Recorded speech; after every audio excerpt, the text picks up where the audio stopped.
What's good, everyone? Garrett Roselle back at you guys with another video. Today I want to go over, how can a beginner get started selling on Amazon? I get so many questions every day from friends, family, people on YouTube, Instagram, Twitter. They're asking, how do I get started? How much money do I need to get started? So today I'm going to go through the complete process that you need to get started to sell on Amazon, and I'm going to give you 4 different ways that you can sell, because there's 4 different types of ways to source product to sell. So I'm going to go through all that stuff right now. I have a little document right here, and let's get started into it. So first off, you're going to want to set up your Amazon Central account, okay? And what you need to do is, depending on how much money you have, if you have $100 or less, you're going to want to go with the individual selling account.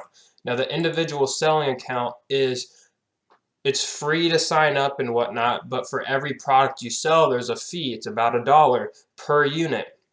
Okay, now obviously, if you're selling more than 40 units per month, which is the cost of a professional seller account, then you're going to want to go with the professional, because the professional is just a flat fee, $39, $40 a month, and you can sell unlimited items, and they're not charging you that extra dollar for each item. But obviously, if you don't have the funds to really put into getting a $40 a month account, the professional one, and you want to spend all that money on inventory to start getting your sales going, then yes, start out with the individual account.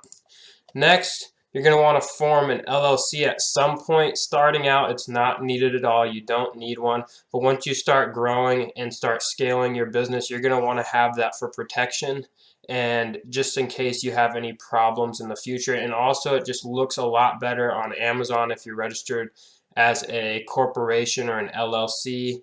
Amazon really likes that type of stuff. Otherwise, when you're just starting, you don't need one. So just know in the future you're going to want to set up some type of LLC or corporation, something of that nature. Next, you're going to need to figure out what you're going to sell and what your strategy is going to be to find your products, okay? So first off, the one for beginners, if you have $100 or less, I recommend retail arbitrage. And what retail arbitrage is you go to thrift stores, garage sales, big box retailers like Walmart, Target, Bed Bath & Beyond, Toys R Us, and you go there and find product for a low cost, and you sell it for more on Amazon and make a profit margin. For someone with $100 or less, I'd say stick with thrift stores. Why thrift stores? And mainly books, okay? You're going to want to find books for anywhere from 50 cents to $1.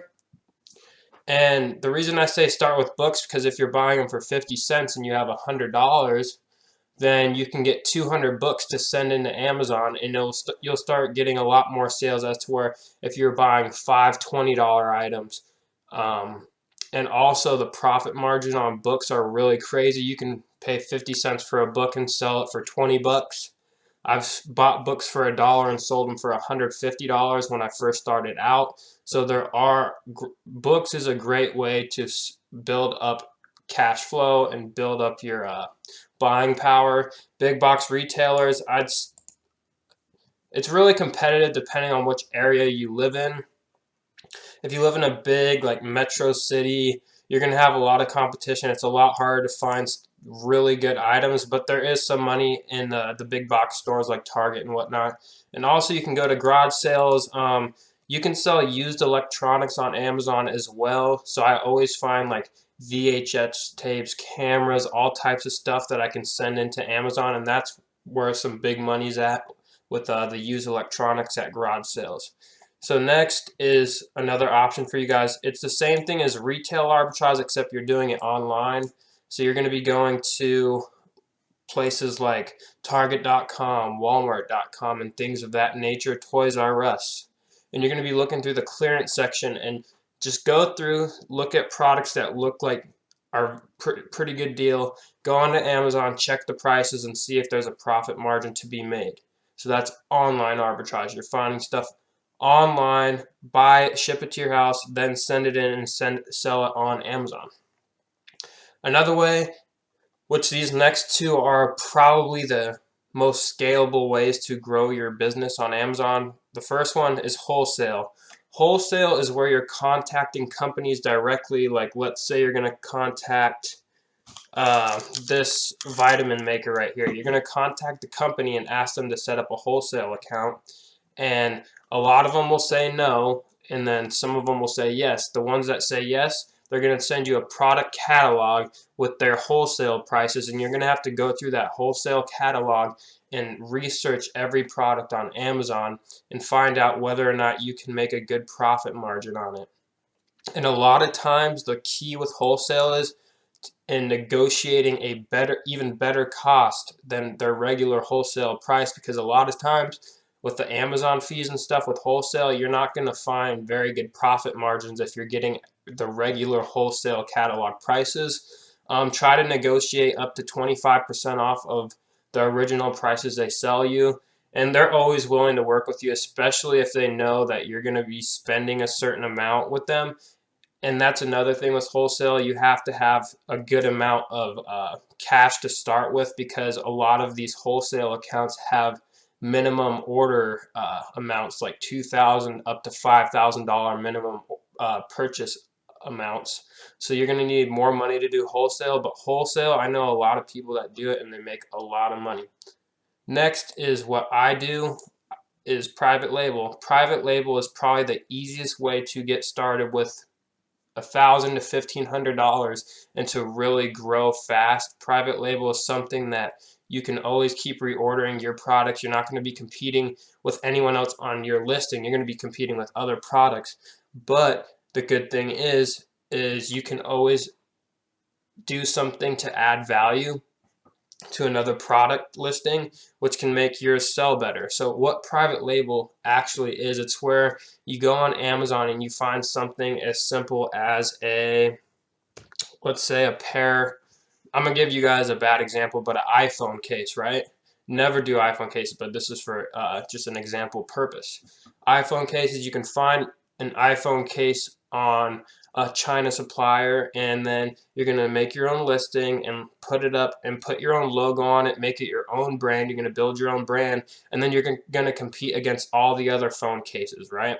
So you're basically building a brand. Another thing that people do right now are like let's say a knife set. You could find a knife set overseas. You're going to put your own product logo on it, and you're going to brand it to whatever brand you want, and you're going to sell it yourself. And let's say you get it for $3 in China per unit and you're selling it for $25.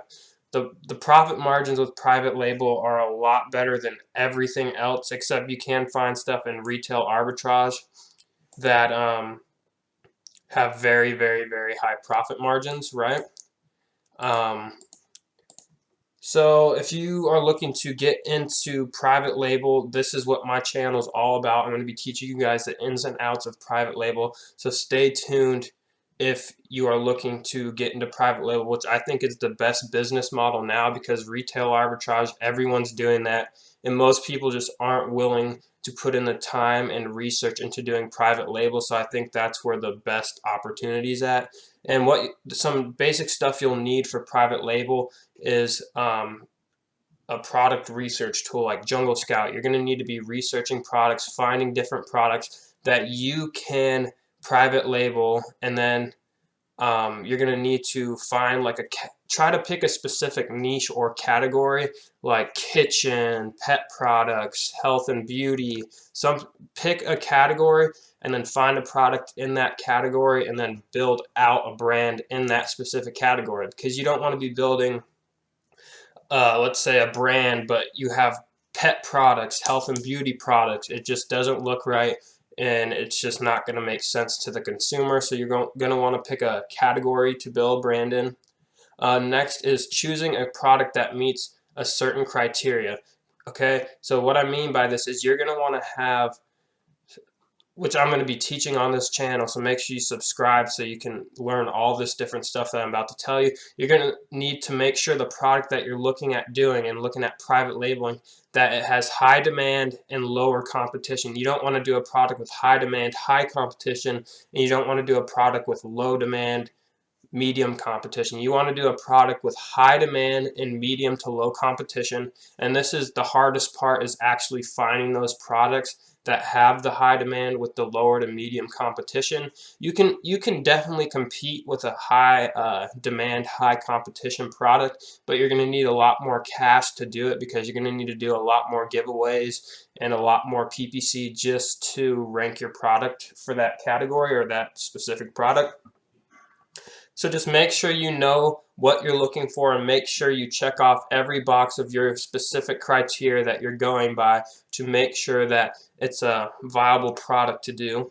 And then make sure also, and you can check this on keepakeepa.com, this website specifically, you can see the average sales it's been getting, and you want to make sure that this product you're planning on doing isn't seasonal. You want to make sure that it's selling year-round, because you don't want to buy a product in June or July that you think is going to be a great product. It looks great, it looks like it's selling, but then you find out it's only selling in December and January. You want products selling year-round so you can build a sustainable passive income business and really scale your business and earn more money as you keep adding more products. So those are the 4 tips I give for private label and the things you're going to need to look for. And with private label, after you find a product, let's say you find like a garlic peeler or something, that's just an example, then you're going to need to find a supplier overseas to source this from. I definitely like to go with Alibaba.com, but you can also find some on dhgate.com. The benefit of DHgate, it's usually free 3 to 5 day shipping, but a lot of times the product cost on that website is a lot higher than Alibaba. So you're just going to have to check back and forth and, see which is the best option for you. So you're going to have to find a supplier and contact them, and make sure they are a gold status supplier.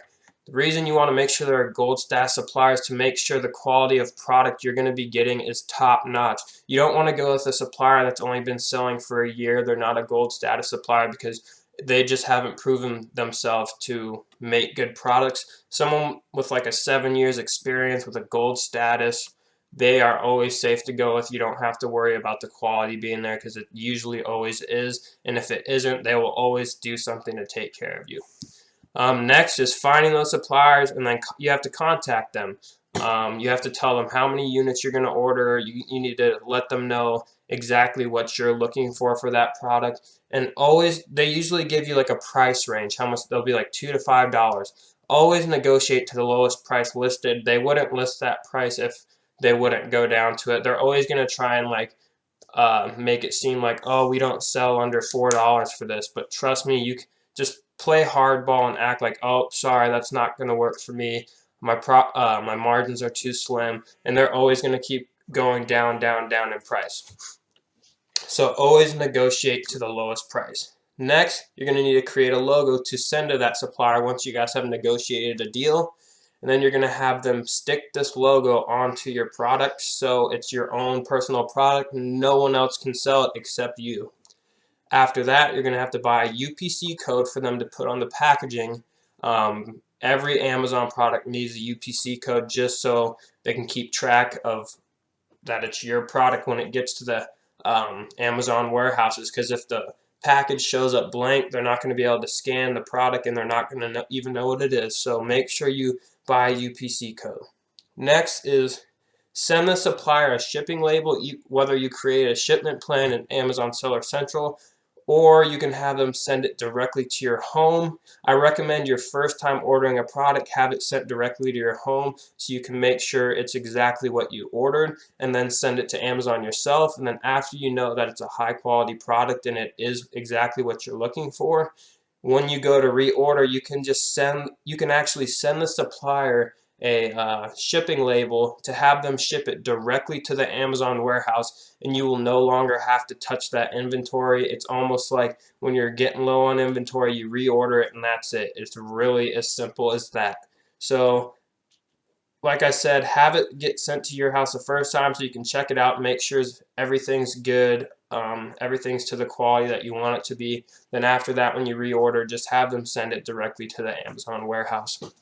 Next is creating a listing, right? You're only going to have to create a listing for private label.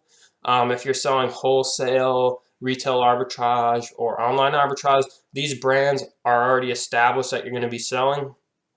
So all you're going to have to do is go on Amazon Seller Central, list that item under that specific listing of whatever product it is, and then you just have to send it in. Now with private label, you're going to have to create your own listing, okay? And it's very important to create a very strong listing in order to compete with your competitors. And to do that, you're going to need to create strong bullet point listings that crush your competition. What do I mean by this? Bullet points. What I mean by bullet points is you're going to have strong bullet points describing your product. It's your product description. You want to make it sound and just overall feel better than your competition, because if your other competition has just a boring description, you're going to want to make yours exciting. Like, get people excited and make them get emotionally involved in the purchase, and just make sure overall your listing just sounds more professional, it's more fun, it's just overall better, okay? So that's what you're gonna have to do in order to compete and crush your competition. Next is upload beautiful product photos. This is very crucial because when someone's scrolling down the list of different products, everyone has the same one. They're like, oh, this picture looks great, let me click on that. And you want, a big thing when people are buying is they like to zoom in on the product. You're going to need crystal clear products, professional photos of your product, so people can zoom in and really see what they're purchasing. So that's very important. Next is optimizing your listing with keywords, relevant keywords, right? So let's say you have a fork. You would want to find relevant keywords that have something to do with a fork. So when people type in on the Amazon search bar, your product will show up in those listings that they're searching for. You can go on merchant words to find relevant keywords, and just if you have fork, just type in fork and it'll come up with like dinner fork, breakfast fork, lunch fork, Italian food fork, or I'm just making up random stuff, but you want to find keywords relevant to the product you're selling so you can be exposed to more customers. And if you're doing any arbitrage or wholesale, you'll need to, obviously you're going to have the products in hand, so you're going to need to print out Amazon FBA shipment labels. A lot of times with brand new products, they say no label needed, you just send it in because it already has a barcode. But with stuff like books and whatnot, you're going to need to stick your own seller label on there. So you're going to have to do that and then go into Amazon, pick which items you're getting ready to send in, then create a shipment plan, and then get all that stuff ready to go, put in all the information you need, and then get your stuff sent into Amazon. Next, after you create your listing, you have everything ready to go, right? You need to figure out a very good strategy to launch your product the right way, because if you're just going to throw up a listing on Amazon with your product, it's not going to sell because you're going to be ranked on the bottom page. Your goal should be is to get ranked on the first page so you can get organic sales, and that's really the way to really scale your business, is by getting organic sales along with paid sales. And what do I mean by this? You have to get initial reviews on your product. No one's going to want to buy a product that has 0 reviews versus the same exact product over here that has 40 or 50. So what do you need to do to gain credibility for your product? You need to get reviews. And you can get reviews from your families, friends. They can be verified, unverified, but just get your few initial reviews from family, friends. Make sure you guys are not friends on any social media platforms. Amazon's very good at tracking this type of stuff, and you will get flagged if they figure out that your friends and family are basically, you're just telling them to give you reviews. Next is run a product launch giveaway. You can do this on Facebook groups and jumpsend.com, and there's some other various websites you can do giveaways on, but this is a really good way to get a lot of reviews very quickly. You're going to have to give some product away for free and at a discount on JumpSend, but it's absolutely viable to get these initial reviews so you can start competing with the other people that are selling the same thing. Next is you're going to have to run PPC while you're doing your product giveaway, and the reason for this is because you're going to want to be getting organic sales, pay-per-click sales, and it looks like you're getting sales from your giveaway, so it tricks the Amazon algorithm into ranking you on the first page. And once you're on the first page, guys, you're selling, you're ready to go, and you're off to the races basically. But the hard thing is getting on that first page. So you need to get as many sales as everyone else on the first page to rank next to them so you can start getting those organic sales. And then just keep doing these 3 things until you are on the first page. Once you're on the first page, you can stop your giveaways, stop your jump send campaigns, and all you have to do after you're on the first page is run PPC, and that's it. You're going to start making tons of sales, guys. I hope this helped you guys out. If I gave you any sort of value in this video, make sure you hit the subscribe button below. Hit that like button, and I'll see you guys in the next video. Thanks for watching.